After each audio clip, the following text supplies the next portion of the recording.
مطالبات تو ہیں. سر سلمیٰ ملک صاحبہ, آپ کیا سمجھتی ہیں ڈیڈ لاک جو برقرار ہے اس میں پھر کسی نے ایک فریق کو کسی ایک معاملے پر تھوڑا پیچھے ہٹنا پڑے گا, کسی دوسرے معاملے پر دوسرے فریق کو پیچھے ہٹنا پڑے گا, تو اس ڈیڈ لاک کو بریک کہاں پر کیا جا سکتا ہے, کن پوائنٹس پر کیا جا سکتا ہے, اور کس کو کتنی لیوریج دکھانی ہوگی؟ تھینک یو سو مچ جی. السلام علیکم. دیکھیں بیسیکلی ابھی تو مذاکرات شروع ہوئے ہیں, اور جیسے عموماً ایسے مذاکرات میں ہوتا ہے کہ دونوں فریقین ابھی بہت میکسیملسٹ پوزیشن سے ایک دوسرے سے بات کریں گے. جو اپنے نکات دونوں سائڈس نے پیش کیے ہیں, پہلے تو وہ پچ کریں گے کہ ایبسلیوٹ ٹرمز میں ان کے اوپر بات ہو. بٹ ایک چیز کو ہمیں ذہن میں رکھنے کی ضرورت ہے کہ بلکہ دو تین چیزوں کو ذہن میں رکھنے کی ضرورت ہے کہ ان مذاکرات میں آنے سے پہلے دونوں فریقین نے اپنا مائنڈ سیٹ بنایا ہے کہ ہم آپس میں مل کے مذاکرات کریں گے اور جنگ بندی کی طرف آئیں گے. سو ایک ہلکی پھلکی, بے شک ہم کہیں کہ انفارمل کمٹمنٹ ہے, پر کمٹمنٹ ضرور ہے. اور پروسیس کو ڈیریل کرنے کی مسلسل کوششیں پہلے بھی کی جا رہی تھیں اور ابھی بھی ہو رہی ہیں while the process is going on. کبھی اسرائیل کی طرف سے جو ہے لیبنان میں وائلیشنز ہوتی ہیں, کبھی کچھ اور ہو رہا ہے. بیچ میں یہ بھی آیا کہ جی گلف کے ممالک کے اوپر اٹیکس کیے گئے ہیں, اور اس طرح کی ساری چیزیں. اب جو ہے سوشل میڈیا کی ایک نیگیٹو کیمپیننگ شروع ہوئی ہے جس میں بہت بیان بازی ہے.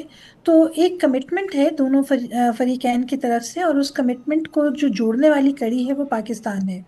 تو یہ دیکھنے کی ضرورت ہے کہ بیک چینل میں جو سارے فریقین نے اور انیبلرز نے, پاکستان نے اب تک جو کلیدی کردار ادا کیا ہے, اس کو لے کے یہ ویزیبل ٹاکس ہو رہی ہیں. دوسرا جو آپ نے فرمایا کہ بہت کم انفارمیشن باہر آ رہی ہے, وچ از اے ویری گڈ تھنگ, کیونکہ جب بہت زیادہ میڈیا بلٹس ہو جاتا ہے تو too much of information at times ends up derailing a process, تو وہ بھی بہت ضروری ہے. تیسری جو ضروری چیز ہے دیکھنا وہ یہ ہے کہ دونوں ممالک کا جو انٹرسٹ ہے وہ اس سیز فائر میں بہت حد تک ہے. اکانومی کے لحاظ سے دونوں ممالک کی اپنے اپنے ملک میں, خاص طور پہ امریکہ کی جو ہے بہت زیادہ ایک کرٹیسزم کی جا رہی ہے جو کرنٹ یو ایس ایڈمنسٹریشن ہے. تو ان چیزوں کو سامنے رکھتے ہوئے they will definitely go for it. تو اسلام آباد ایک مائنڈ اکارڈ بھی بنا کے آئے ہوں گے نا, ایک ڈسکشن وہ آلریڈی کل کے بھی آئے ایک ہوں گے. میٹنگ نہیں ہے, ہاں, it is going to be a process.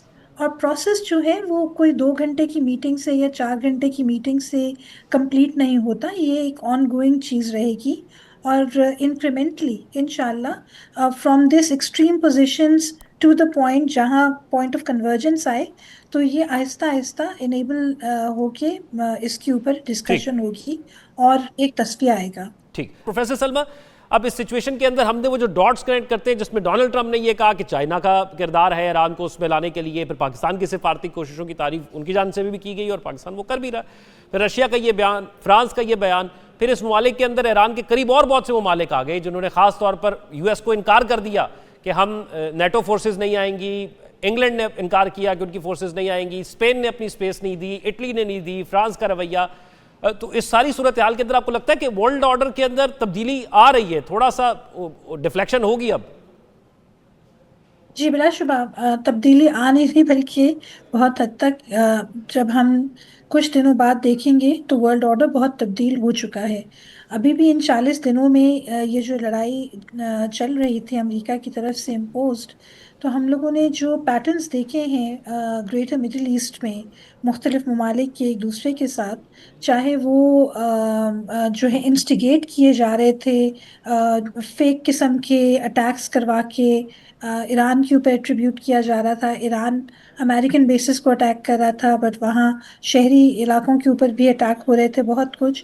سو جو فرکشن اور ڈرفٹ ہمیں دکھائی دی, جو کہ پہلے جس کی طرف ہنٹ کی جاتی تھی یا لوگ اس کے بارے میں دبے الفاظ میں بات کرتے تھے, اب وہی چیزیں ہمیں بہت کھل کے سامنے واضح ہو کے دکھائی دینا شروع ہوئی ہیں. اور بلا شبہ اسلام آباد ایکارڈ کے بعد جب چیزیں اپنی نارملسی پہ واپس آئیں گی, اور یہ میں ایک بات بار بار کہوں گی, جیسے باقی جو ہمارے پینلسٹ ہیں انہوں نے بھی فرمایا کہ میڈیشن کا پروسیس آپ کو ایک